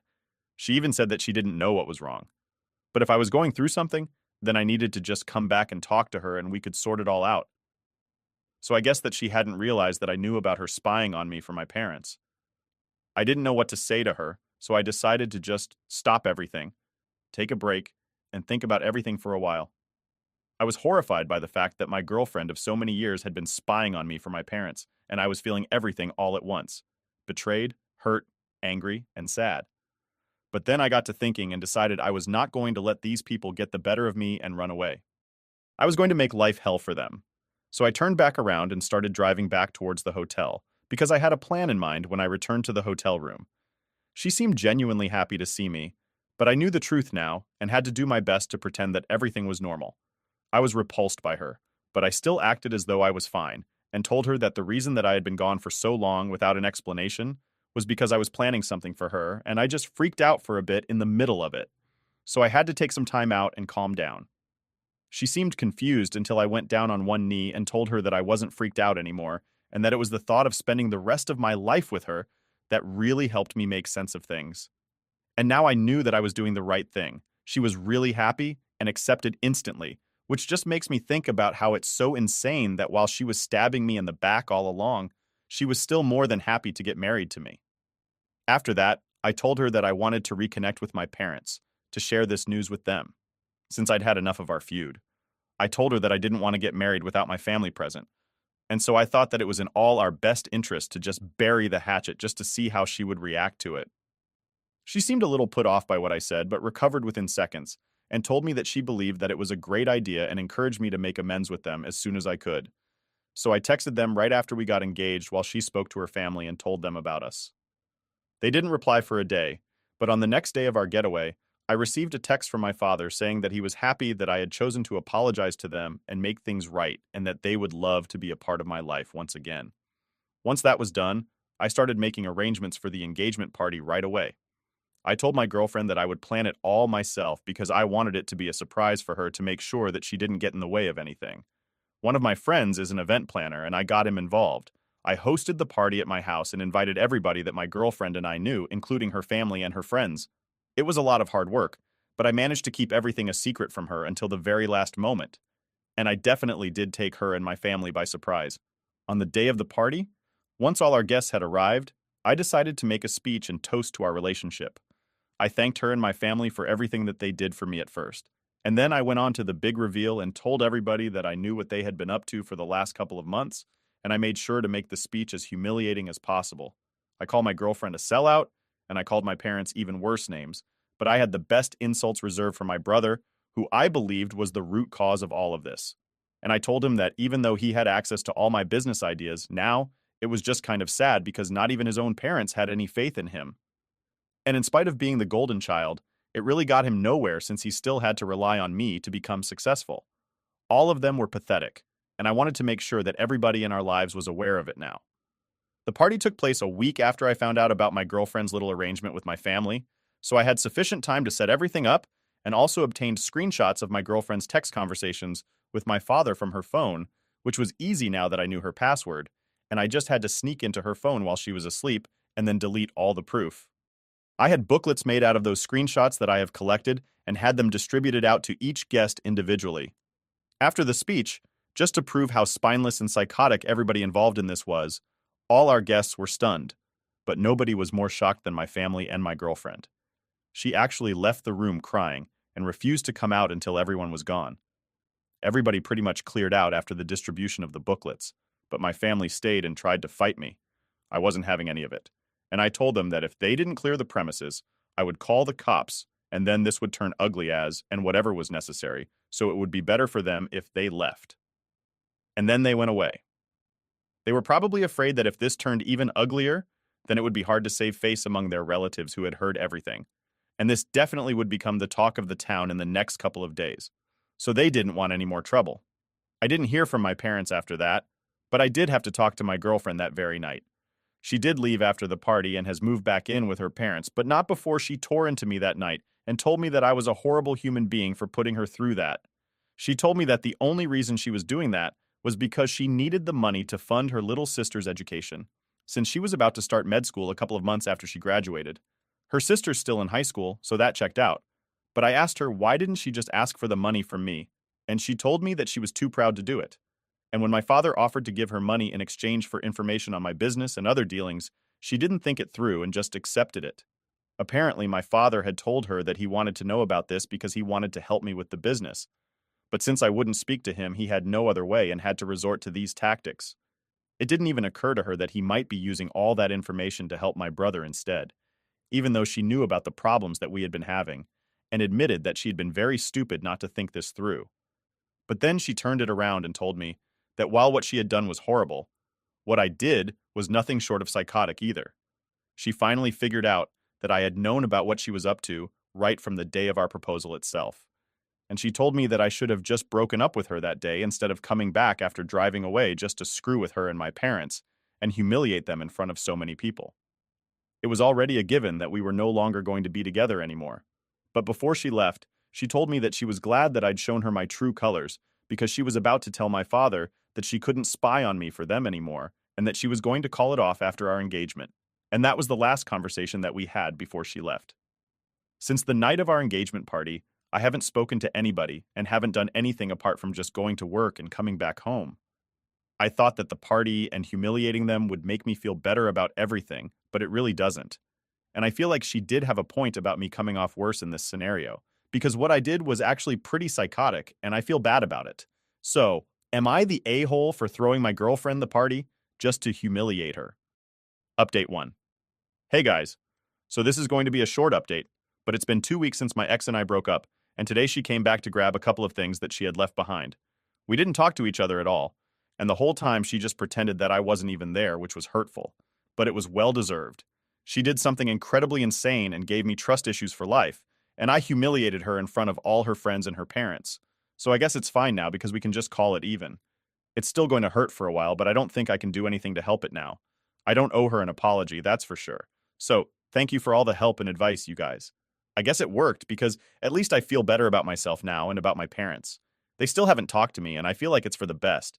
They already have all my business plans and ideas, which sucks. But there's not really much I can do to help the situation now that the damage is already done. The most that I can hope for is that my brother does the decent thing and doesn't utilize any of it, which seems unlikely because he is human garbage.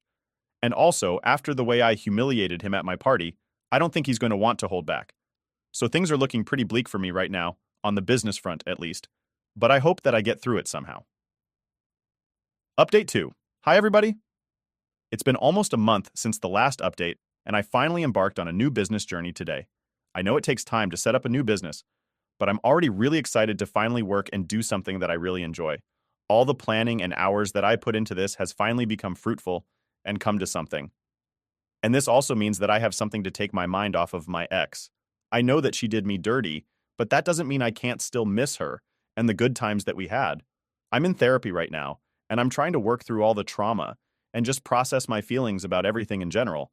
It's kind of difficult, but now that I have my job to look forward to, I feel like things are going to start looking up for me now. Still no news about my brother or what he's up to, but if I have managed to establish my business before him, then that means I have a head start and I have to make the most of it, so my fingers are crossed. Update 3. So I recently learned that my family is moving away because my brother is going to establish his business in a different state altogether, since he doesn't want to be rivals anymore. I heard this right from the source, because he told me all about it in the really long email, and made sure to mention that he was sorry that I wasn't mentally stable enough to deal with my emotions like any normal, rational adult, and thought that it was okay to throw parties and humiliate people just because I was bad at confrontation. I just wanted to be the center of attention for once, even though I had no qualities that would justify it. But he wished the best for me, and hoped I would stay away from him and our parents. Now, it's been almost 3 months since the night of the engagement party, and I think I'm finally beginning to deal with it and process everything a lot better than I was back then. So, that's great. I also heard that my girlfriend was finally going out on dates with other people now. I was out and about like usual, so I guess everybody's moving on and so am I. My business is done. All right, and with time I'll be fine again. Wife cheated and left me for her friend 5 years ago. Now wants me back because he dumped her. I'm a 59-year-old man, and about 4 years ago I went through something really tough. My wife Evelyn, who was 49 at the time, and I ended up getting a divorce. We had been married for 12 years and had 2 amazing children together, who are now 14 and 11 years old. Evelyn was actually my second wife. My first marriage was to my high school sweetheart, the first love of my life. We had a beautiful bond, but tragically she passed away in an accident. We didn't have any kids, which made it even harder because it felt like I lost my entire world with her. After she died, I was completely lost. I was in my early 40s and suddenly found myself without a clue about what to do with my life. I was drowning in my grief, and I turned to drinking and some other destructive behaviors just to cope with the pain. Now, as I step into my 60s, I'm trying to look at things with a sense of gratitude and grace. Despite the tough times and the dark patches, I've somehow managed to keep going. I run a modest real estate business, which helps keep me grounded and provides a structure to my days. Life has definitely thrown its fair share of challenges at me, but I'm learning to navigate through them with a bit more wisdom and a lot of reflection. Looking back, my love life has indeed been filled with more downs than ups, but each experience has taught me something important. Even though I've faced heartbreaking losses and the deep betrayal of a broken marriage, these experiences have shaped who I am today. I'm now focusing on living my life with a bit more purpose and a lot more hope. Then I met Mila at a bar. She was there with a college friend, both of them nursing their own heartbreaks, and somehow we just clicked. I won't sugarcoat it. I was in a pretty bad place myself, still feeling the sting from my past, and really just needed someone to lean on. I became emotionally attached to Mila pretty quickly. After about a year of dating, she was the one who brought up marriage. Honestly, I can't even say if I was truly ready to get married again. But Mila was looking for commitment, and I didn't want to lose her, so I went along with it without overthinking. Mila was in her early 30s at that time and was very clear about wanting to settle down. She had recently ended things with her friend. They had a sort of friends with benefits arrangement. She developed feelings for him, but the feelings weren't mutual. After years of that going nowhere physical relationship, she was ready to move on for good. So when Mila told me it was either marriage or nothing, I just couldn't risk losing someone again. I agreed to the marriage, hoping that this time things would turn out better. So we had a small wedding ceremony, just us and a few close people. At that time, getting married felt like the right thing to do. Maybe it sounds silly, but I don't actually regret it. With Evelyn, life was pretty good for a while. We traveled a bunch before we had kids, and even after they were born, we managed to keep things stable for 12 years. But then, everything changed when an old friend of hers, someone she had been involved with before, came back into her life. Evelyn ended up leaving me for him, and we got divorced. I got custody of our kids, and since then, I've pretty much built my life around them. The reason I'm sharing all this now is that, out of the blue, Evelyn showed up last week wanting to be part of our lives again. When I opened the door and saw her there, I hardly recognized her at first. She looked worn out, really pale and sad, with red puffy eyes like she hadn't slept in days. She completely broke down when she saw me, clutching a letter and looking like something terrible had happened. It turns out it had. As soon as I opened the door, she threw her arms around me and started crying. I was taken aback and worried, so I asked her if she was okay. Between sobs, she kept saying sorry for leaving me. It was just the two of us at home since the kids were away at summer camp. After a while, she managed to calm down enough to explain what had happened. Her affair partner, the man she had left me for, had suddenly left her and gone back to his native country in the south of Europe. He left her nothing but a note that read, "I'm sorry, I can't marry you. I have a wife and children at home." It was a shock. This man had been leading a double life, taking advantage of Evelyn's feelings all this time. He kept her waiting for 4 years, never married her, and then just abandoned her. I didn't know how to feel about all this. Part of me felt a strange relief that he was gone, but seeing Evelyn so devastated made me sad for her, despite everything. It's a complicated mix of emotions to sort through. Karma seemed to have its say in the matter, but I didn't throw any hurtful words at her. Even though I felt sorry for her situation, I knew there wasn't much I could do to help. Evelyn told me I was her only hope. She believed I would forgive her and take her back because she knew me as a forgiving person. But I had to be honest with her. I told her that I had moved on and didn't harbor any harsh feelings, but I couldn't just let her walk back into my life as if nothing had happened. The truth is, I had already forgiven her once for cheating, but she repeated the mistake. She was deeply in love with her affair partner, to the point that she didn't think twice about leaving her own children behind for him. The only reason she stayed loyal to me during those 12 years was that her affair partner was out of the country. Now that he had abandoned her, she was looking to come back. But I couldn't let my life be upturned again by the same pattern. It was a tough stance to take, but necessary for my own well-being and that of our children. I told her that while I empathized with her situation, I couldn't trust her again.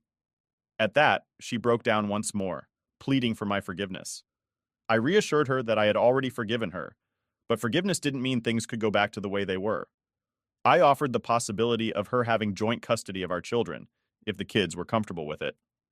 That was as much as I was willing to compromise.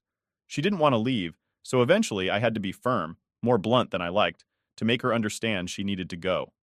I told her I had errands to run and that she needed to leave my house. Though she finally left, her visit left me feeling really unsettled. The last thing I want at this stage of my life is more drama.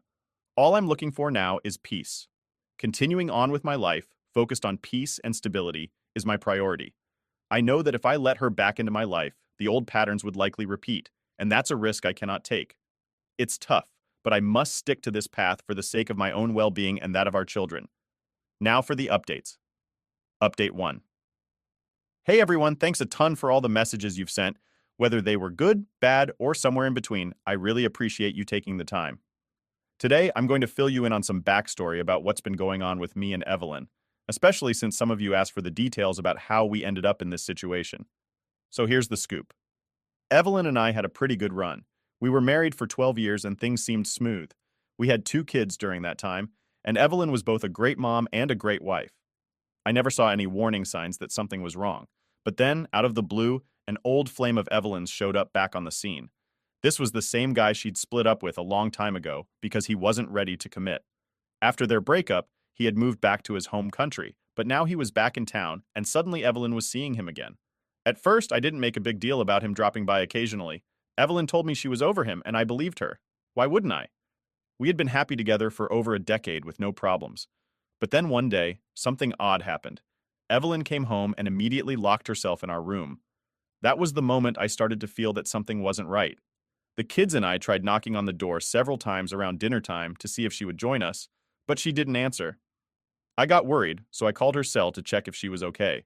She texted back saying she was all right but needed a bit more time to herself. I didn't want to push her, so I left her alone and ended up sleeping on the couch in the living room. The next day, she acted like everything was normal, but it was pretty clear that something was off. When I gently asked her what was wrong, she brushed it off, saying she'd had a minor argument with her sister, but it wasn't anything big, and she'd handle it. She didn't want to talk about it anymore, and I decided not to push her for more details. I also didn't feel right about snooping around or asking her sister because I'm not the type to meddle in their personal stuff. As time went by, though, it became obvious that the problem wasn't really about her sister. It was about this friend who had come back into her life. Before all this happened, Evelyn was pretty upbeat. She would often talk about this friend, even suggesting we invite him over for dinner and drinks. But then, after that night when she locked herself in the room, she suddenly stopped mentioning him altogether. Whenever I tried to bring him up in conversation, she would change the subject or just ignore my questions. Also, I knew Evelyn and her sister had their fair share of arguments in the past, but Evelyn was never this shaken up by them. It all seemed really strange. So I started to suspect something was up, even though it was just a gut feeling at first. Instead of sneaking around or trying to catch her out by gathering evidence, I decided to just ask her outright. I confronted her and asked if she had cheated on me with this friend. To my surprise, she admitted it. She didn't try to deny it or twist the situation. She just came clean and confessed that when this old flame came back into her life, she couldn't stop herself from seeing him again. It all began innocently enough, with them just meeting up as friends at public places. But then, they started catching up at his place, and before long, their old relationship was rekindled. I needed to know more, so I asked Evelyn if she still had feelings for him. She told me no, that it wasn't about love. She begged me for another chance, explaining that she got swept up in the moment. She admitted that it happened just once and that she felt incredibly guilty about it. She said the guilt was eating her up inside. Evelyn also told me that after that night, she stopped seeing the guy. She admitted that while she had loved him back when they were originally together, he never really respected her or her feelings, and he had just used her. As she told me all this, she broke down, promising she would never betray me again. After some thought, I decided to give her a second chance. Some might think I'm naive, but I believe in the power of forgiveness and the potential for people to change. I hoped with all my heart that she would keep her promise. Cheating is something I take very seriously, and it hurt me deeply when Evelyn admitted to it. Despite the pain, I wanted to keep our family together, especially for our children. Our youngest was only 4 years old at the time, and the thought of a divorce and potentially seeing my kids less was something I just couldn't handle. So I forgave Evelyn and decided to give our marriage another chance. But I made it very clear to her, any future betrayal, whether it was physical or just emotional, would be unacceptable. Evelyn agreed to these terms, and we began to rebuild our relationship. We started going out on date nights again and took some family vacations. Things seemed to be improving, and for a few months, everything appeared to be going smoothly. However, given what had happened, I was on high alert, more vigilant than before. When I started to notice some red flags again, I didn't ignore them like I might have in the past. She had betrayed my trust once, and I wasn't going to let my guard down this time. I was determined to address any suspicious signs immediately without letting them slide. It was about 4 years ago, so some of the finer details are a bit fuzzy now, but overall, I could tell something was off. Evelyn seemed distracted and wasn't spending as much time with me or the kids. At home, she was often in a bad mood, but I noticed that she would light up when texting someone or would giggle while talking on the phone. She seemed glued to her phone all the time and started avoiding any closeness with me, especially in bed. Her change in behavior was concerning. She was rarely in the mood for any intimacy, and this was a stark contrast to how she used to be. I decided to confront her about these changes directly, hoping for an honest conversation. However, she denied that anything was wrong. She became defensive and even tried to turn the situation around on me. She accused me of not trusting her and being overly watchful because she had cheated in the past. Realizing that arguing was getting us nowhere and that she wasn't going to admit anything willingly, I decided that I needed to find solid evidence of what was really going on. It was a difficult decision, but I felt it was the only way to get to the truth. After noticing Evelyn's unusual behavior, I decided to check her phone. It turned out she hadn't changed her password, which initially made me think maybe there was nothing to hide. However, when I looked through her messages, I did find some chats with her affair partner. But to my surprise, they were just normal conversations from months ago, around the time she had first cheated on me. There was nothing recent or incriminating in her phone that suggested they were still in contact. Before I had a chance to look for evidence elsewhere, Evelyn came to me and confessed. She told me she knew I had checked her phone and felt it was time to be completely honest. She explained that after our initial confrontation, she had tried to distance herself from him, but he didn't give up. He begged her to come back to him. Evelyn tried to avoid him, knowing it could cause more trouble in our marriage, but he was persistent. He reassured her that he truly loved her and promised they would get married. He just needed some time to sort out a few things first. This confession put me in a tough spot, as it was clear Evelyn was still being pulled back into a relationship with this man, despite her attempts to stay away. The situation was complicated, and her honesty about it left me with a lot to think about in terms of what to do next. Evelyn and her affair partner decided to keep their relationship quiet. She admitted to feeling guilty about cheating on me, but felt she couldn't pass up the chance to be with him, especially now that he was serious about their relationship. It became clear to me that she never truly stopped loving him. She had only suppressed her feelings because of his past reluctance to commit. Once he showed a genuine commitment, she found it impossible to stay away. Given the circumstances, Evelyn asked for a divorce and initially wanted custody of our children. However, when I expressed my desire to keep the children with me, she surprisingly agreed without much hesitation. This made me feel as if she was also trying to distance herself from the responsibilities of parenthood. She requested to see the children on a weekly basis, and I agreed, under the condition that she would be the one to explain the divorce to them. Evelyn spoke to the children, choosing to tell them that we were divorcing because we had fallen out of love. She avoided blaming me or portraying me negatively, which I appreciated for the sake of maintaining peace and stability for our kids. This approach helped us manage the delicate situation as respectfully as possible, considering the emotional impact on our children. The news of the divorce was really hard on the kids. There were a lot of tears, and they pleaded with us to try and make things work again. Hearing their cries and seeing their distress made me feel resentful towards Evelyn for putting us in this situation. But as time passed, I came to the realization that even if Evelyn changed her mind about the divorce, too much had happened for me to simply forgive and forget. Moving forward with the divorce seemed like the best choice for everyone involved. I made a promise to my children that I would continue to be a good father to them. They didn't doubt this, as I had always been actively involved in their lives, not just a parent who was around, but one who was truly present. Stepping into the role of a full-time single parent wasn't hard for me, given my previous involvement, but despite our efforts, the kids still missed their mom. Thankfully, we managed to settle the divorce amicably. I was deeply hurt by everything that had happened, but I didn't hold a grudge against Evelyn. Some might call it cowardice, others might say it was maturity, perhaps it was a bit of both, influenced by my experiences and age. But ultimately, I let her go because it was the necessary thing to do, not just for my own peace, but for our children's well-being too.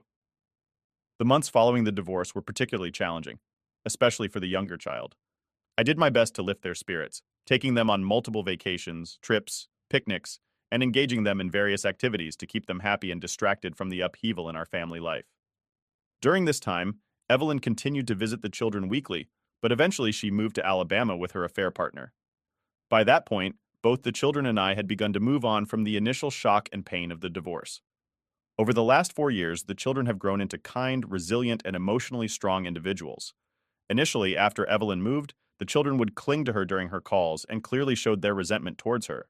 However, as time passed, they grew more forgiving and understanding, eventually reaching a point where they could interact with her cordially. Recently, when the children returned from their summer camp and learned about their mother's situation, her being abandoned by her affair partner, they didn't express much sympathy. They felt that she had made her choices and now had to live with the consequences. This response from them wasn't out of coldness, but rather a reflection of their growth and maturity, recognizing that each person is responsible for their actions and their impacts. When I discussed the idea of joint custody with the children, they were strongly against it. They expressed a real fear that if they went to live with Evelyn, she might abandon them again if her affair partner came back into the picture. Their reaction was rooted in the instability they had already experienced, and they didn't want to face the possibility of going through that pain again. I took the time to calm them down and reassured them that nothing would be decided without their full agreement. I wanted them to feel secure and heard, emphasizing that the ultimate decision lay with them. They made it clear they didn't want to leave my side, believing that their mom might repeat her past actions if given the opportunity.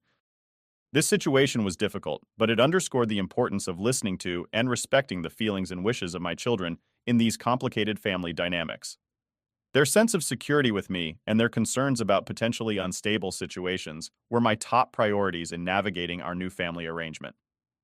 Update 2. Dealing with Evelyn has definitely taught me the importance of having a thick skin. Some people have commented calling me names. I'm not sure what to make of all the labels, but yes, I am certainly from an older generation. I'm 59 years old, and from my perspective, we don't chase after someone relentlessly or try to force love. If someone decides they don't love us anymore, we let them go with dignity. That said, letting go doesn't mean letting someone walk all over us. There's a balance to maintain, and it's important to stand up for oneself without harboring negative feelings. I appreciate all the comments, even the critical ones, but I wanted to explain things from the perspective of someone who might be considered old school. Recently, Evelyn came to visit again while the kids were home from school. They were quite shocked to see her, which caused a bit of an initial uproar. I reminded them to stay polite and respectful. They managed to talk with her for a bit, but soon excused themselves and went back to their rooms. It's a challenging situation, but we're managing it as best we can, always trying to maintain respect and decorum, even under stress. When Evelyn asked me about the possibility of getting back together, I was clear with her. Reconciliation was definitely not an option for us. I also informed her that the children were not interested in living with her, although I mentioned that she was welcome to try and convince them otherwise if she felt strongly about it. Honestly, I suspect that she doesn't truly want to take on the responsibility of having the children with her full time. She confirmed my suspicions somewhat when she admitted that she couldn't afford to have the children stay with her. Evelyn explained that she was currently living on a friend's couch and that her housing situation was unstable. Her friend could ask her to leave at any moment. I was aware that her financial situation wasn't great, but I hadn't realized just how dire things had become. Before we were married, Evelyn worked as a receptionist, but she left her job shortly after our marriage. I had done my best to provide a good life for her during our time together.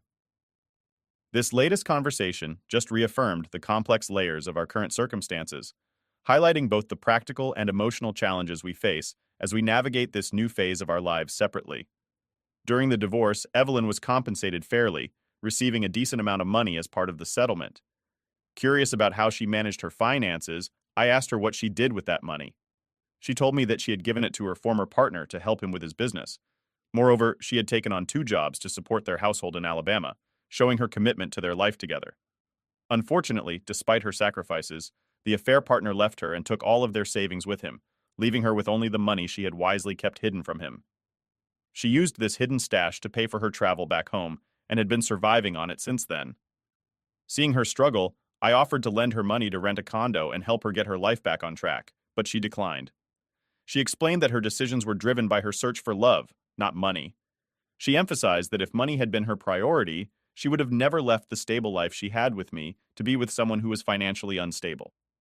This response highlighted the complexities of her motivations and the difficulties she faced in her pursuit of happiness, which unfortunately led to more hardship than fulfillment. Evelyn expressed a desire to live with us again, as if we could be a family like before, but that simply wasn't feasible. Although part of me does feel sorry for her, given her circumstances, the reality is that there just isn't a place for her in our household anymore. To help her get back on her feet, I wrote her a check to assist with renting a house and encouraged her to find a job. I also suggested that she consider therapy, which could be beneficial given everything she's been through. I've always emphasized to my children the importance of being kind to their mother, reminding them that she is, after all, the woman who brought them into the world. They've been gentle and polite with her, but they've made it clear that they do not want to reintegrate her into their lives in a significant way. Occasionally, Evelyn texts me, questioning whether she deserves the help she's receiving. It's a difficult question to answer. While she has made significant mistakes that affected not just me, but our children, it's hard not to feel some compassion for her current plight. Navigating these complex family dynamics continues to be challenging, but my priority remains clear: to support my children and ensure they feel secure, while also extending a reasonable level of kindness and support to Evelyn despite our past. Update 3. Thanks everyone for the kind words on my last posts. It's been a while since my last update because life was pretty much going in circles with Evelyn. Her occasional unexpected visits, emotional breakdowns, and pleas for us to get back together were becoming a repetitive pattern. However, something new has unfolded over the last 6 months that's added a bit of complexity to my family dynamics. This change actually started to brew about a year and a half to 2 years ago, before Evelyn re-entered our lives in such a dramatic way. I met a woman. Let's call her Isabella. She's 62 years old and owns a charming flower boutique. Despite her age, she has the energy of someone in their 30s. We started off as just friends, but after spending a year getting to know her, I found myself really enjoying her company. I now spend many of my evenings and weekends at her shop, helping her with various tasks. What I really admire about Isabella is how she handles everything with such independence and grace. This developing relationship with Isabella has brought some new perspectives and positivity into my life, contrasting significantly with the ongoing struggles and emotional turmoil associated with Evelyn. It's refreshing to engage with someone who is so capable and lively, and it's clear that this new connection is becoming an important part of my life. Isabella has had her own share of challenges. She lost her husband early on and took on the responsibility of raising 3 kids all by herself. Now that her children are grown and have moved out, her flower boutique not only serves as a source of income, but also as a passion that fills her days. Being around her, I feel a renewed sense of vitality and purpose. I haven't brought up Isabella in this thread or mentioned her to Evelyn, mainly because I don't want it to seem like my reluctance to reconcile with Evelyn is due to my relationship with Isabella. The truth is, my connection with Isabella isn't about replacing Evelyn or moving towards another marriage. It's really about companionship. Two people in their 60s, appreciating what life has to offer at this stage, without the desire for drama or deep commitments. My children are aware of Isabella, and they're genuinely happy that I have someone with whom I can share my thoughts and feelings. They appreciate seeing me upbeat and engaged in life again. My oldest child is graduating high school this year, and the younger one will soon be off to high school or college. As they're moving towards more independent phases of their lives, it's comforting to have someone like Isabella to spend time with. It's a simple, joyful companionship that enriches my life, allowing me to enjoy these later years with someone who understands the value of peace and happiness. Having Isabella as a friend to share thoughts with has indeed been invaluable. As we age, finding companions who understand and share in our experiences can make a significant difference in our well-being. I've been open with Isabella about Evelyn's visits, and she has responded with nothing but empathy and support, which I greatly appreciate. However, this situation took an uncomfortable turn recently. Evelyn saw me at Isabella's shop one evening. I didn't notice her at first, but her presence became apparent when I saw her observing us. It seems she had been following my routine because she had also noticed that I was spending my evenings at Isabella's place, sometimes even staying overnight. On one occasion, as I was leaving Isabella's shop, Evelyn confronted me quite aggressively, asking if Isabella was the reason I wasn't returning to her. I was taken aback by her accusation. It was painful to hear her suggest that my friendship with Isabella was in any way comparable to her past actions. I tried to calm the situation, but Evelyn crossed several boundaries with her words, and I felt compelled to stand up for myself. She had cheated on me twice and had walked away from her responsibilities as a mother, yet she was questioning my integrity based on a simple, honest friendship. In the heat of the moment, she even insulted Isabella. In contrast to the chaos and hurt caused by Evelyn's actions, my relationship with Isabella is straightforward and honest. There's no deceit involved. Yet Evelyn seemed unable to see the difference, which only highlighted the vast disparity in our values and current life paths. This confrontation was a stark reminder of why maintaining distance from Evelyn was necessary for preserving my peace and happiness. I reached my limit with Evelyn after that confrontation. In a moment of frustration, I told her I never wanted to see her again. Calling out her selfish behavior over the years, she just laughed it off, but what happened next was far from funny.